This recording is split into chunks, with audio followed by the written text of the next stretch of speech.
Всем привет! Это те, которые в Канаде, и сегодня ровно год, как мы приехали в Канаду. Ровно год назад вот в этот дом и нас приняла прекрасная Натали. С Натали нас познакомила другая прекрасная девушка, которую зовут Риана. Но так получилось, что мы с ней в Фейсбуке познакомились, и она нас уже познакомила с Натали.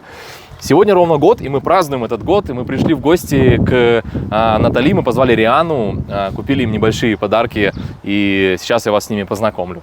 За это время мы привыкли называть Натали наша канадская мама, потому что действительно так. Прошел год, а мы до сих пор в очень близких, теплых, родственных, по-настоящему отношениях. Мы участвуем в жизни ее семьи, она приглашает нас на все семейные праздники.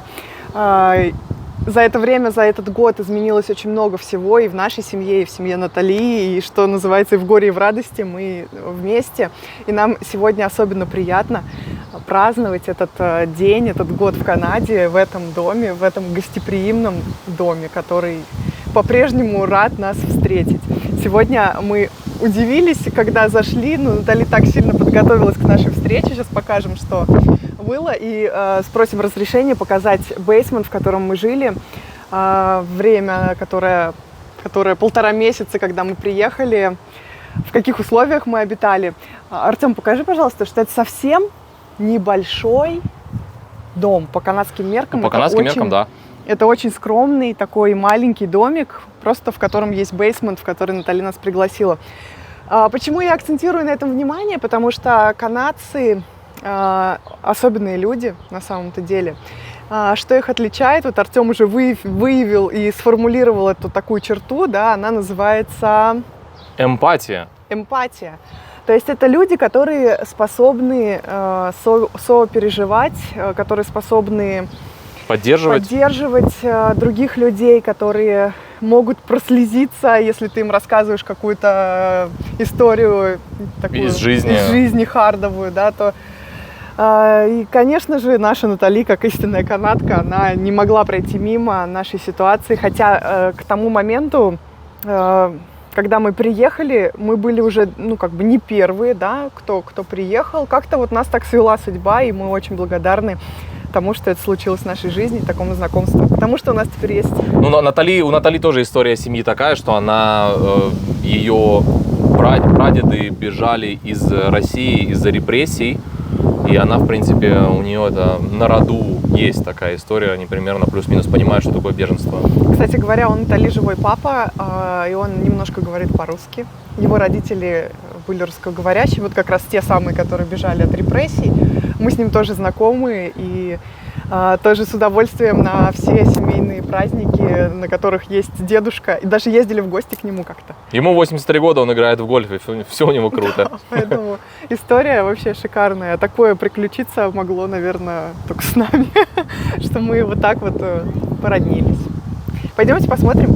Сегодня гости. Пойдем. Мирош, пошли. Hi, guys. Hello. How are you? Good. Happy 1-year anniversary in Canada. 1 year. Yeah. So, Rihanna, Мы наложим перевод потом. thank you for your help with Natalie. So, Rihanna is a lady who I found in Facebook, and she don't ask me why and what happened. I just asked her about help, and she said, "Yeah, I will help you." And just a question: how many families did you support? Yeah, like 100 or more. I'd say with hosting, probably about 30. 30. And then with jobs and other things and supplies, maybe about 100. Maybe. But the greatest thing is like connecting you guys with each other. Because even if I help 30, then they each help 3, and then it goes on from there. So the connections have been the best. Why do you do this? Is it correct question? That's correct. Why do you do this? Because I've always wanted people to feel welcome. I've always wanted people to feel they belong. And when I moved here like 8 years ago to Calgary, I found my people on Facebook, people that were interested in the things that I was into and had the same heart as me. And people wanted desperately to connect to each other, so they were all living separately. And as soon as we could come together, that's when the magic happened. So Nice. I wanted to bring people together and always make them feel welcome. And helping people new here is the best way to get people. And they become part of the community and do the same. Thank you very much. Yeah. Thank you for... Natalie, why? Why, Natalie? You don't like when somebody make video with you? No, I'm not good at videos. I will cut this everything. Okay. You can say something bad for me. Okay, I'll say something bad. Natalie, why do you do this? Why you help? I know we are not first person, and I think not last person with who you work and for who you try to help. Why you do this? Because for me it was the right thing to do. Is I have a home, I had room, I wanted to help people come into Canada. I wanted to welcome them so you felt safe and secure and loved as a family. Because if our world blew up, I would hope somebody was there for us. And so I've really enjoyed helping sometimes. Thank you very much, Natalie. Valentina called you our Canadian mother. So thank you very much for your support and for your help and with this year. You're welcome. And for your space and for your family. Yes, Because you're like your family now. Sorry, you are our family too. Yeah, I like that. A bigger family. This is baby Layton. Да, за это время у Натали появился внук. Еще один. Еще один внук. И просто жизнь движется. Thank you guys. Thank you very much. Thank you Canadians for the most highest level of empathy in the world. Yeah. It's really so. Can I show to our subscribers Well, of course. basement? Oh. Okay, next time. Let me see. Итак, оттуда мы, в общем, попадаем в наше первое жилье в Канаде. Это был вот такой вот бейсмент, куда мы спускались, откуда мы, собственно, делали первые видео. И Натали очень старается навести порядок.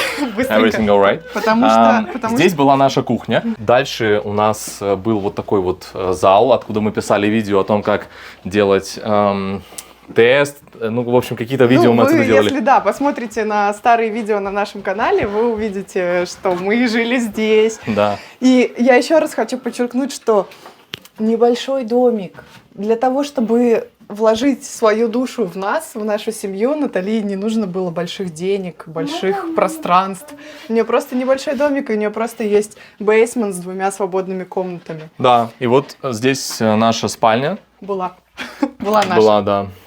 Здесь наша спальня, и с другой стороны была, ну, здесь вот небольшой у нас был такой вот душик с санузлом. Здесь очень холодно, безумно холодно.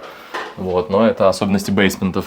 И здесь вот комната. Тут еще, смотрите, тут еще хранится моя записка. Тут, когда мы приехали, здесь было написано welcome. И когда мы уезжали, мы написали thank you, Натали, very much. Интересно. Натали очень подготовилась, и когда мы приехали, она... одна из вещей, которые нас удивили, когда мы ехали, она написала сообщение в Фейсбуке: «Ребят, я иду в магазин, что вам купить из еды?» То есть для нас это вообще в принципе было... Шок. Что в смысле, что нам купить из еды? Нас в принципе принимают, дают нам возможность там разобраться с первыми сложностями и хотят помочь. А тут еще и спрашивают, что вы будете есть. Мы плакали над этим сообщением. И когда мы приехали, здесь был полный холодильник всяких вкусняшек, деликатесов. У нас даже было первое впечатление, что это типа нормальная канадская еда. Но когда мы уже начали сами ходить по магазинам, понимать, сколько все это стоит, и посмотрели, что лежало в этом холодильнике, то это реально сейчас деликатесы, которые мы покупаем там на праздники. Но что я хочу сказать... Это не только, это дело не в Натали. Дело в том, что они все встречают ребят, которые сейчас приезжают, и неважно откуда вы, кто вы, афганец, украинец, сириец, канадцы, они вот такие. Они помогают, и уровень эмпатии, повторюсь, самый высокий в мире. Спасибо им за это. Дальше... А покажи еще, как Натали нас украсила. Да, Натали украсила... Сегодня мы совместно с Натали устраиваем такой небольшой, но очень канадский обед.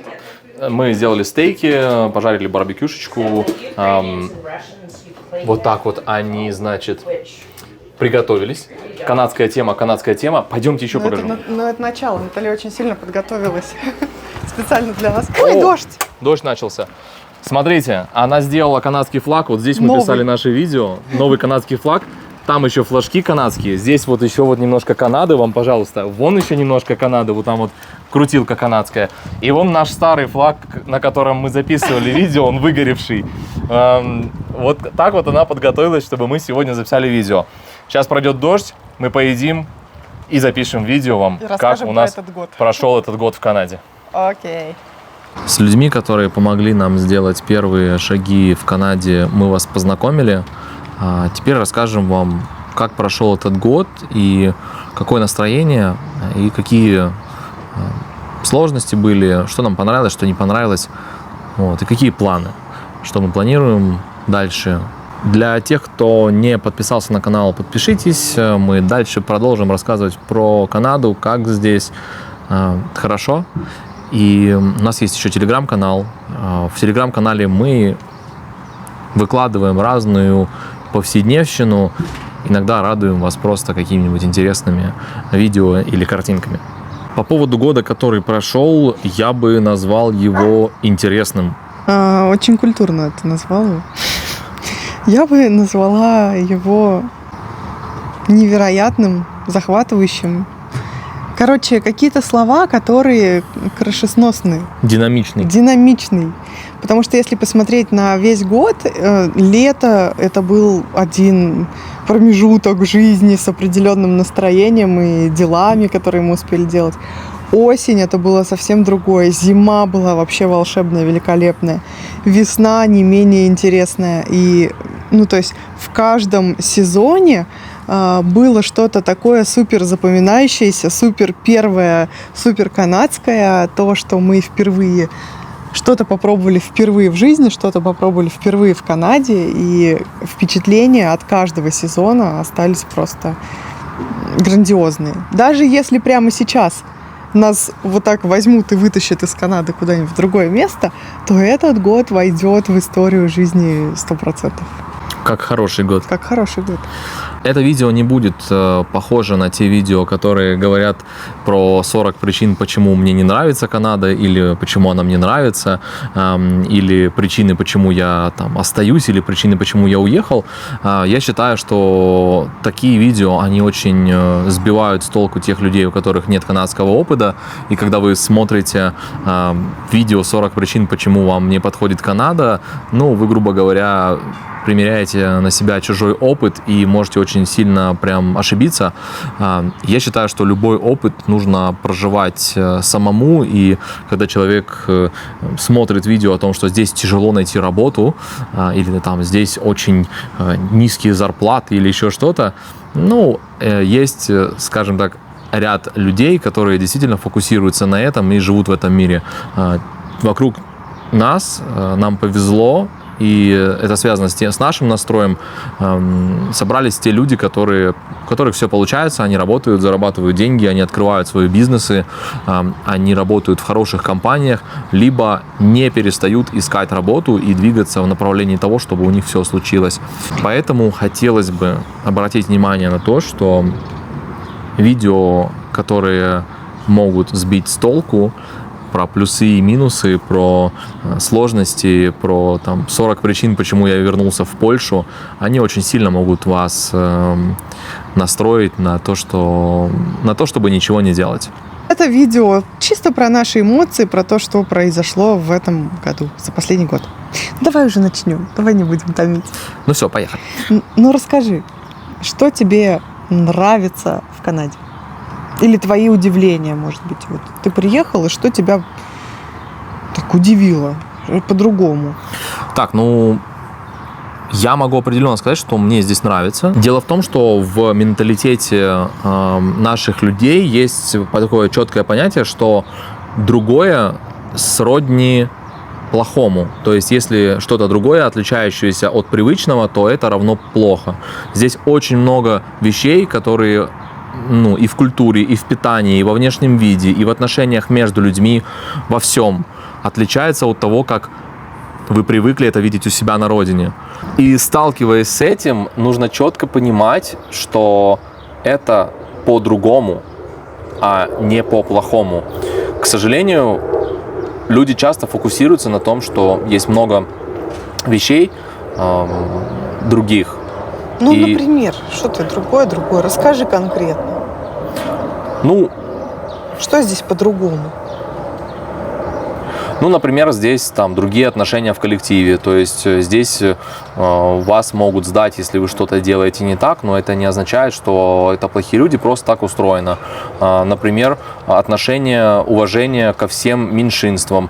Если вы раньше где-то видели, что людей, которые выглядят по-другому, к ним относятся хуже, то здесь этого нет. Это, конечно, дает свои и плюсы, и минусы, потому что здесь одинаково хорошо стараются относиться и помогать всем людям, даже тем, у кого есть проблемы с наркотиками, всем людям.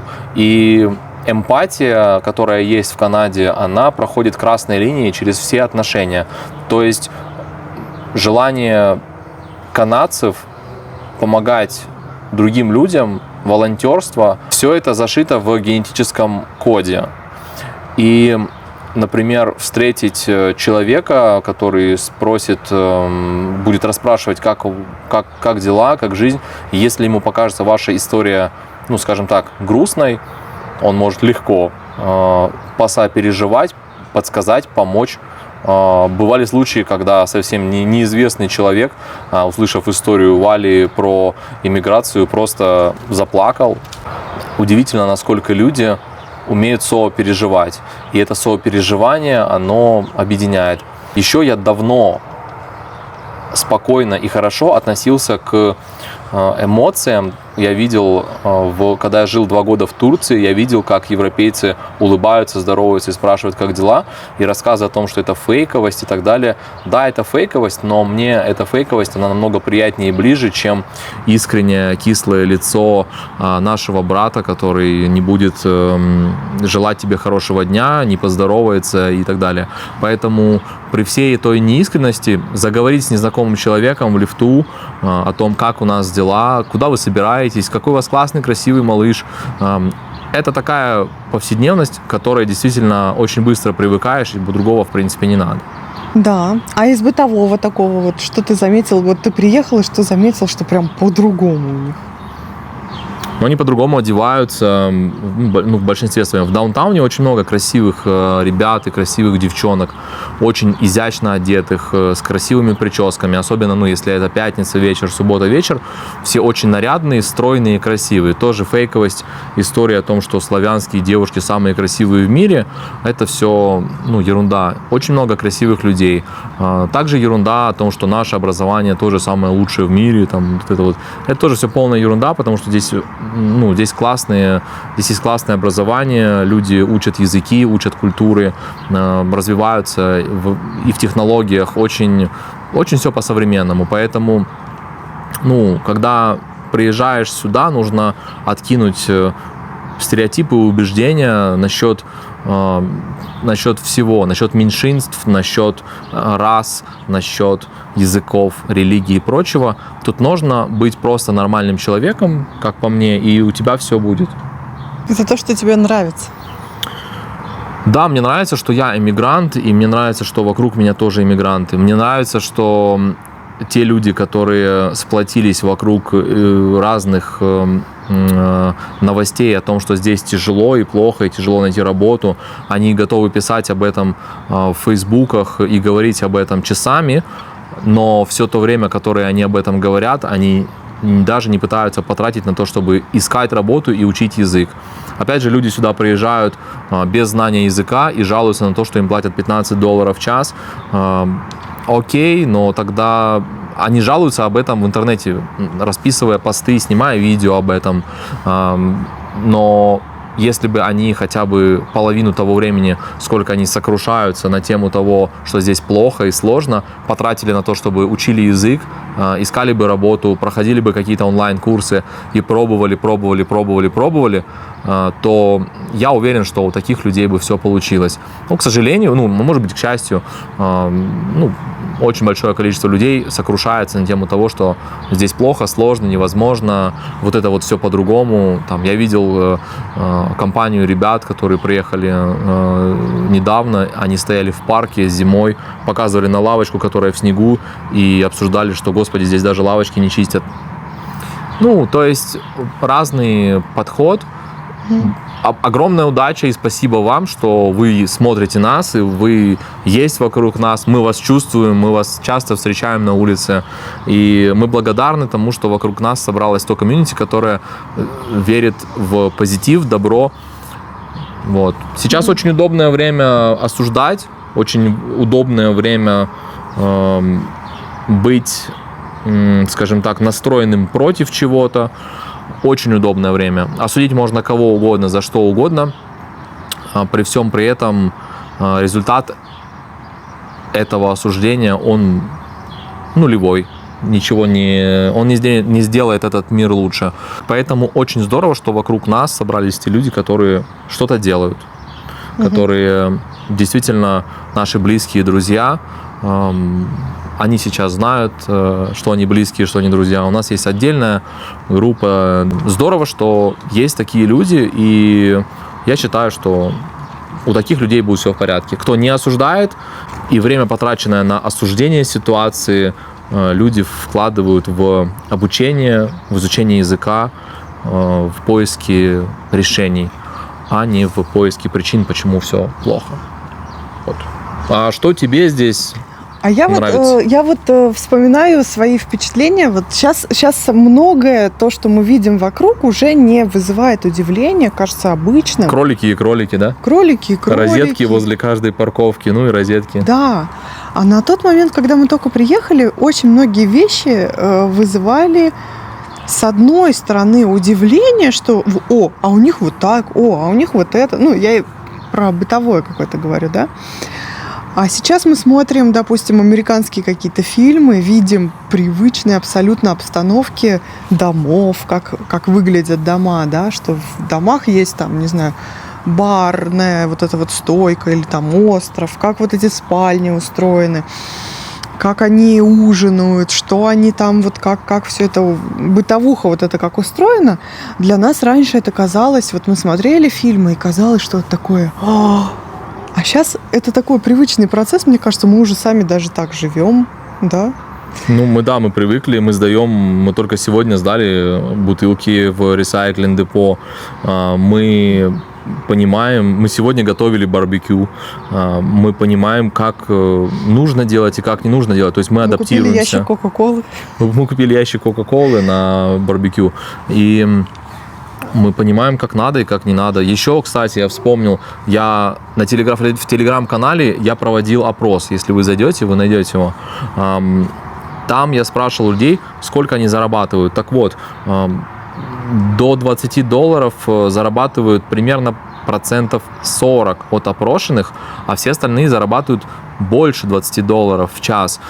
Есть даже какой-то процент людей, которые зарабатывают больше $50 в час.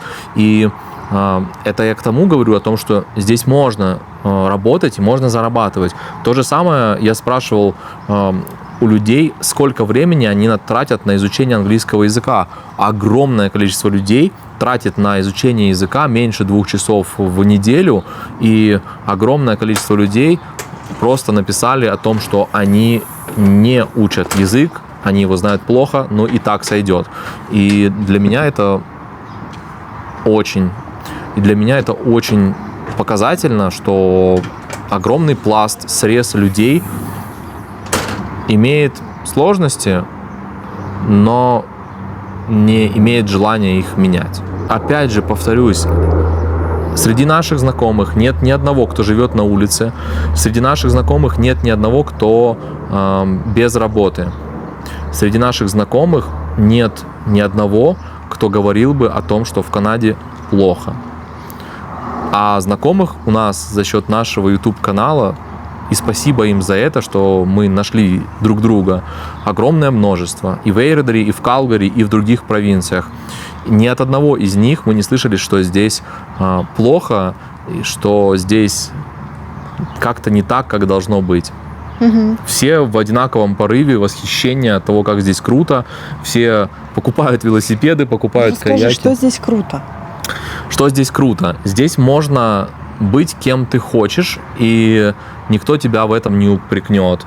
Ты можешь... Артем с удовольствием ходит и рассказывает людям о том, что он трак-драйвер, о том, что он Uber-драйвер. Да, и он кстати. абсолютно, не стесняясь это говорит. То, Если бы что у нас это... я трак-драйвер и Uber-драйвер, парит только меня. А другие люди, и человек, который, чтобы вы понимали, сантехник может позволить купить себе шикарный дом и ездить на новой иномарке.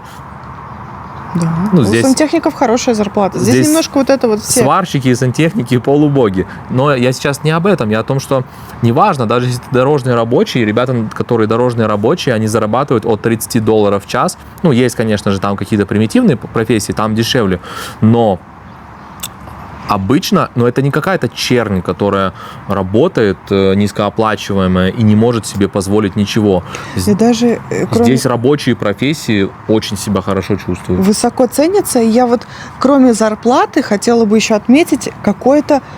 Оно и у меня даже есть, если честно, уже. Уважение? Уважение внутреннее, что человек, который работает, у него сложный физический труд, он как-то внутри вызывает больше даже уважения по сравнению со всеми остальными. Например, у нас Да. в садик приходит за мальчиком, за одним мама, и она всегда вот в форме какой-то, я не знаю, Дорожно-рабочий, типа как у Артема, да, то есть Строитель. такая строительная какая-то вот у нее роба. И я ее каждый раз вижу и думаю, какая молодец. Работает, да? Работает. Я Да. вспомнил историю. Я здесь очень часто вижу девчонок, которые работают на форклифтах, на погрузчиках, на складах. Я очень часто вижу девчонок, которые работают на экскаваторах. То есть я часто проезжаю стройки, иногда заезжаю на стройки, и там управляют экскаваторами девчонки. То есть А траки? трак-драйверы, женщины. Девчонок я там не видел, я видел в основном женщин. Я видела молодую девчушку. Молодую девчонку. Такую, моего возраста, красивая блондиночка, стройненькая такая. Выходит из этой огромной машины. Да, и никто, и нет этого осуждения. Короче, эмпатия. Эмпатия, опять же, линией. красной линией через весь этот год проходило слово эмпатия, то, что ты иммигрант, здесь все иммигранты. И я очень боялся истории с меньшинствами, что меня могут осудить за то, что я что-то не так сделаю. Я абсолютно нормально отношусь ко всем меньшинствам, ко всем религиям и ко всем тем направлениям, которые живут какой-то своей культурой. Ровно до того момента, пока они не приходят к тебе и не мешают тебе жить, да? Какой-нибудь пропагандой или навязыванием чего-то. Здесь этого никто не делает. Здесь живут своей средой, и если ты имеешь свою среду, никто не придет и не осудит тебя за то, что ты какой-то не такой, как кому-то считается ты должен быть. Я очень боялся перед тем, как сюда приехал, что у меня будут какие-то сложности, например, с афроамериканцами или с сексуальными меньшинствами, что я как-то неправильно на них посмотрю. Но я общался с ребятами, я недавно общался с парнем, который приехал сюда из Нигерии. Я у него спрашивал по поводу расизма. Он в Канаде 6 лет, и он сказал, он 0 раз за свою жизнь столкнулся с расизмом в Канаде. Общался с парнем, с афганцем, он родился уже в Канаде или приехал, когда ему было 6, я точно не помню, но он в школу ходил уже в Канаде, и я спрашивал у него по поводу расизма, я говорю, сталкивался ли ты с расизмом?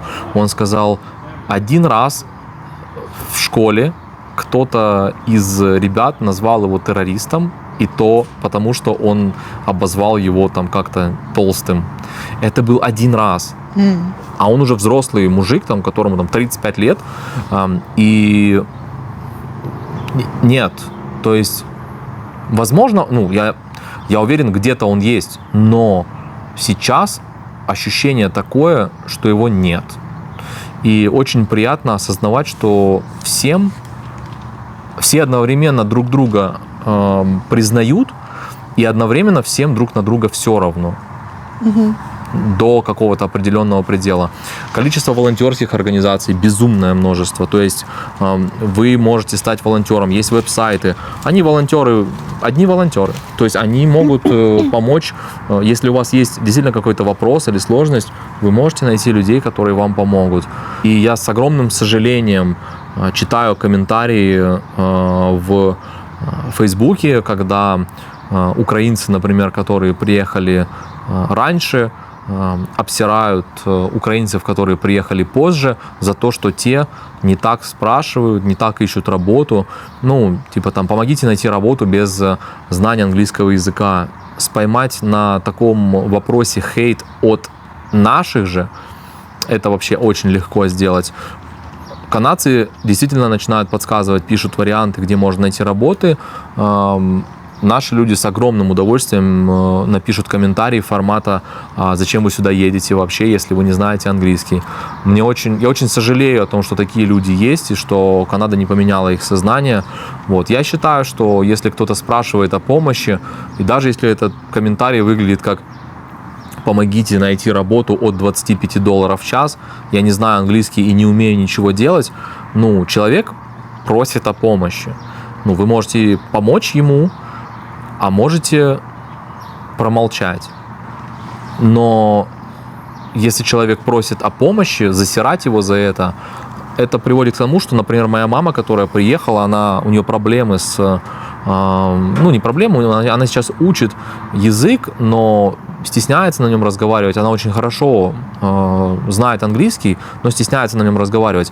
Она очень боится идти в Facebook за помощью, потому что она почитала те комментарии, которые просто стирают человека, стирают человеческую личность троллингом, сарказмами и прочими неприятными вещами, которые в ситуации, когда кто-то просит помощь, они не должны быть. И, я, к сожалению, даже там в нашем обществе общения иногда всплывают люди, которые говорят, что не надо там общаться там вот с теми-то, они вот эта вот раса, они все жулики. Я считаю, что это в корне неправильно. Если человек столкнулся с кем-то, и этот человек там относится к какой-то определенной нации, да, то это просто совпадение. Как хорошо нашим детям, которые вырастут в канадском. Вот у Мирона, например, в садике лучший друг Индус. Да. Зейн. Да, и это, ребята, не разлей вода.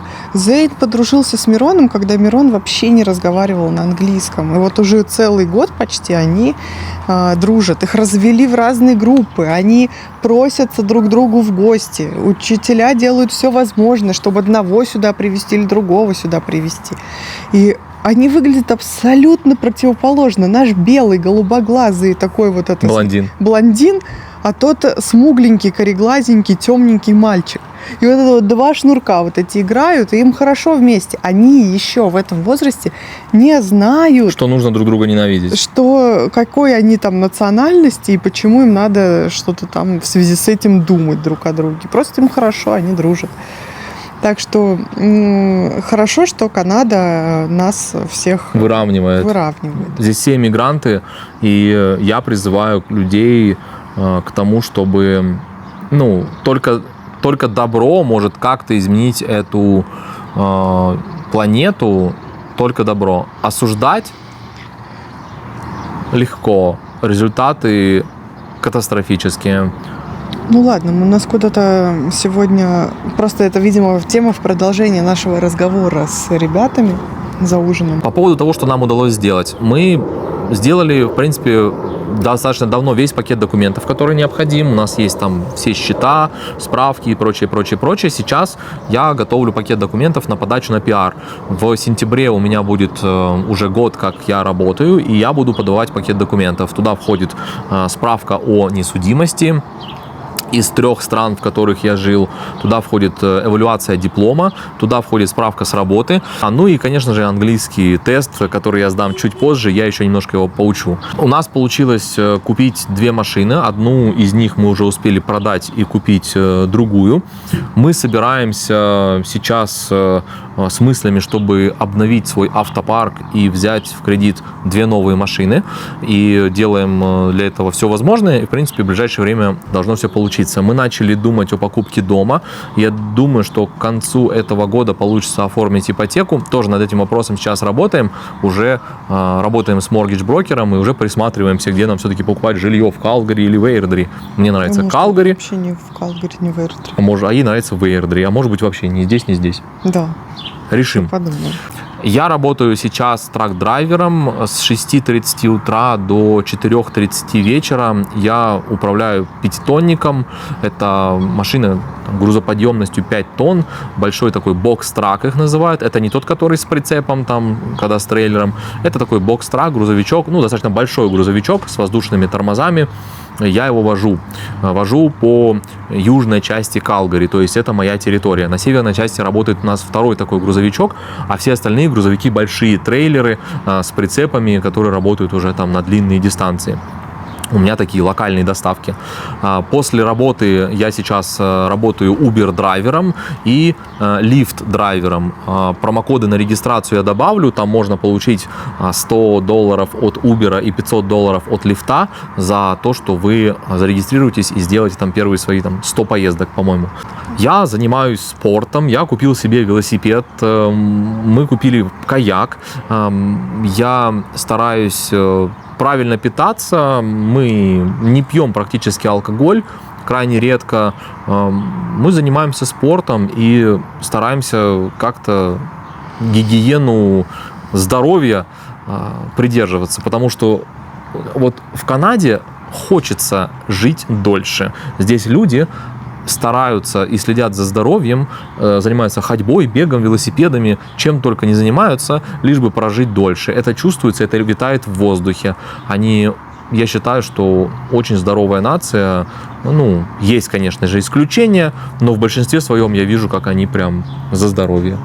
И полные жизни, оптимизма и интереса в глазах старички меня удивляют до сих пор. Старички, да, действительно, какой-нибудь старичок может к вам подлететь, спросить, как дела, рассказать, как у него дела, увидеть, так как они на пенсии, у них там есть некоторые сбережения на жизнь. Часто я вижу на кабриолетах или на спорткарах каких-то седовласых там женщин или старичков, мужчин, которые прям, видно, что...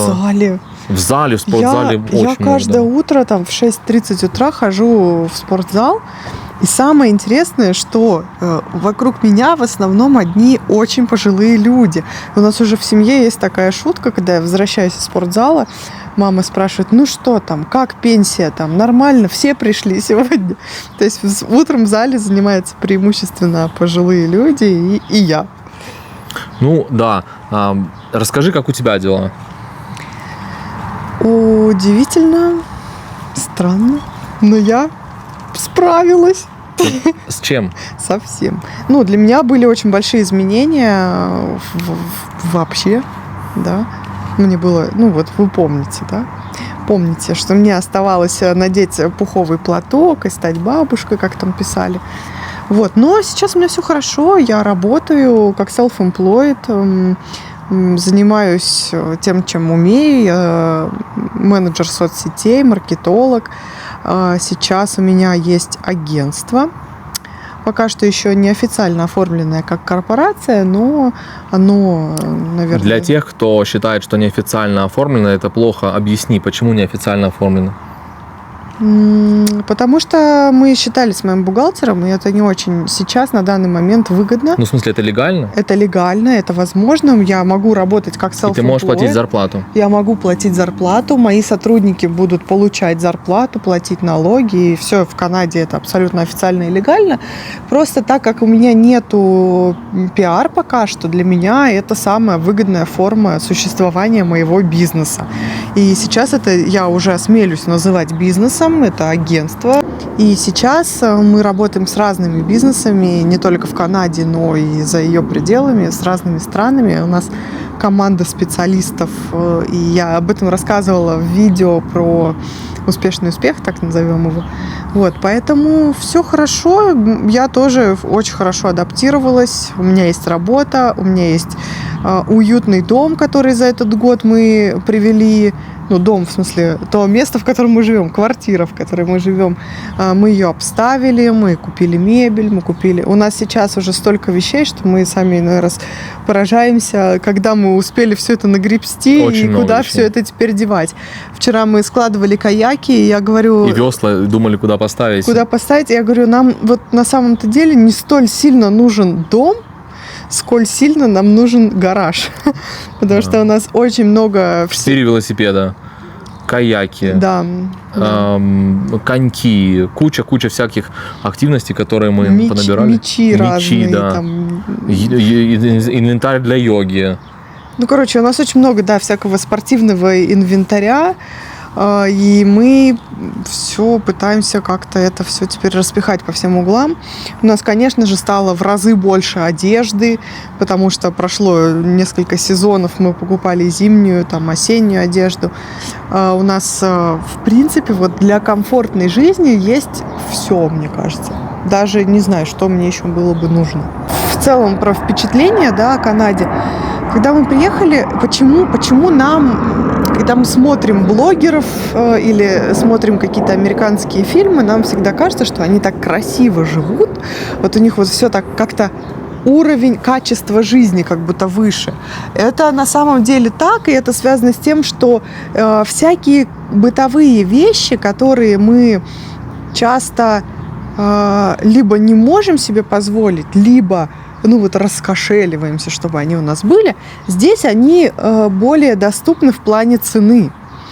И плюс как-то все выдержано в стиле, в одном, в цвете. Просто вот качество жизни, оно действительно более доступны. Те вещи, которые нам всегда казались дорогими, и мы либо не могли их себе позволить, либо откладывали на потом, либо покупали, так вот раскошеливались, то здесь вот это вот все, оно действительно более доступно как-то.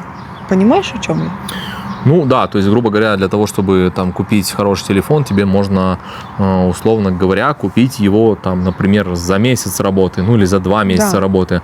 Все то, на что раньше приходилось бы там при средней зарплате копить там несколько месяцев, кому-то даже, может быть, год. Здесь это можно сделать быстрее. Ну, например, мы пошли купили там велосипед за там условно $700, например, да, то есть ты можешь пойти и совершить эту покупку, и она не отразится на твоем бюджете. Конечно же, есть люди, у которых сейчас в Канаде этих денег нет, но, в общем, там температура по больнице, которую я смотрю, ребята, спокойно идут, покупают. Кто-то, я даже видел, уже летали на Кубу отдыхать, кто-то в Мексике отдыхал. Ну, то есть, есть и такие ребята, у которых к слову, $700, так, $500 это где-то... $700 это, 2 дня моей работы, если я буду еще в Uber ездить. Вот. Короче, в рамках Канады есть ощущение того, что ты постепенно начинаешь понимать, почему они такие, типа, спокойно, они просто живут, они не пытаются выжить. Вот. Они не копят целый год на велосипед? Они не копят целый год на велосипед, они не берут телевизор в кредит. Они, понятно, что они берут все в кредит, но они, как-то выглядит все это так спокойно. То есть они это делают даже не потому, что они не могут пойти и купить этот телевизор. Потому что... зачем платить сразу? Да. Потому что рассрочка. В общем и в целом ощущения очень приятные, очень теплые, и хочется жить, и я очень сожалею, что я не попал в Канаду раньше. Это общество мне очень сильно подходит со всем их. Угу. А что тебе не нравится в Канаде? Я думал над тем вопросом, что мне не нравится, потому что я когда-то писал сценарий для этого видео. Угу. Вы знаете, а мне вот все нравится. Конкретно в Канаде мне все... Ночной даунтаун? Даже ночной даунтаун. Ночной даунтаун, он очень колоритный и непривычный для человека с... Неподготовленного, да. Даже ночной даунтаун чем-то прекрасен. Хоть иногда местами тебя пугает. А дневной даунтаун?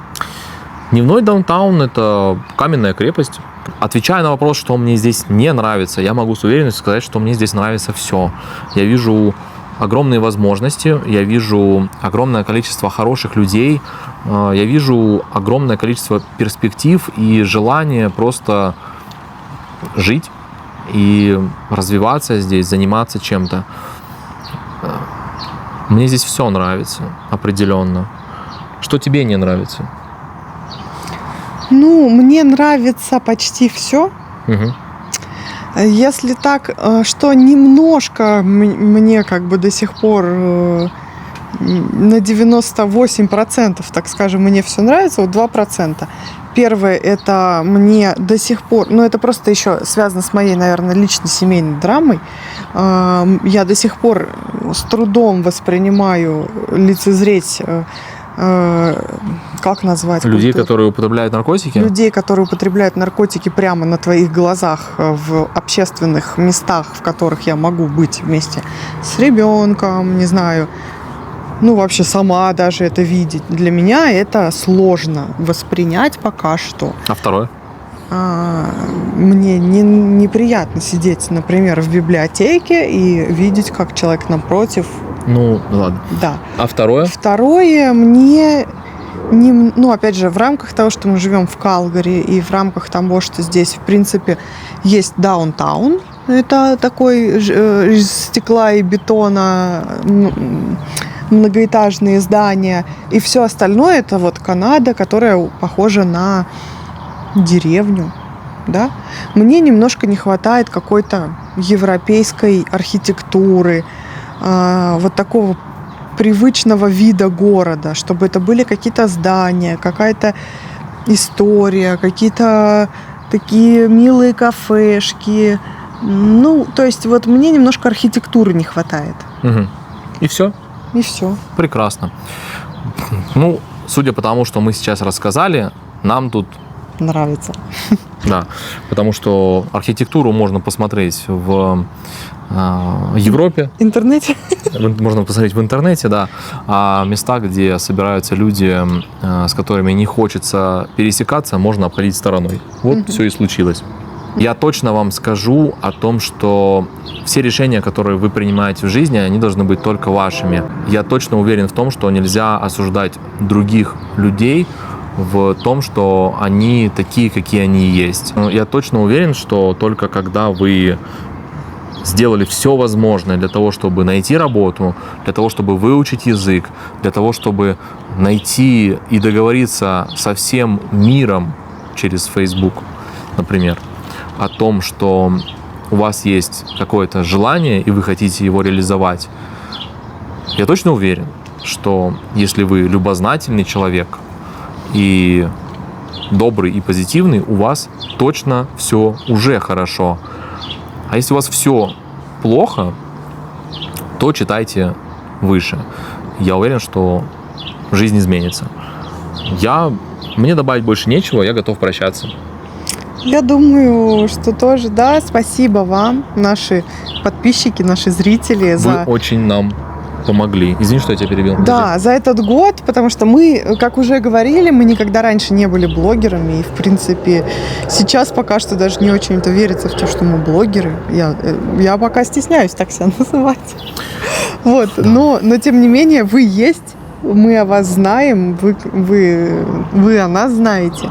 Спасибо, что вы с нами весь этот год, и за ваши слова поддержки, за ваши слова благодарности, да даже за ваш хейт. Которого было немало. Спасибо. Да, спасибо. Это был классный год вместе. Это был классный хейт. С вами. И классный хейт. Это был классный год вместе с вами. Да, спасибо вам. Ну, отчасти люди, которые нам писали, нам звонили, встречались с нами, мы встречались с вами на улице, с тобой встречались на улице и общались. Это нам тоже помогло понять, что мы делаем что-то хорошее. Люди благодарили нас за то, что мы даем некий позитив, посыл, и это помогает. Это здорово, когда так. Смотрите правильных блогеров, исключите контент, который вас демотивирует. Мы будем продолжать свой блог? Да, напишите, кстати. Надо продолжать. Надо продолжать или не надо? Про что еще рассказать вам, про что снять видео, и мы обязательно снимем. Подписывайтесь на канал, это делает это видео более популярным. Также в телеграм-канал к нам присоединяйтесь, у нас там всякая всячина. Любите друг друга, Учите английский, учитесь и будьте любознательными. И большой удачи вам в Канаде. Эмпатия. Эмпатия спасет этот мир. Если вы не знаете, что такое эмпатия, погуглите и развивайте. Пока. Пока-пока.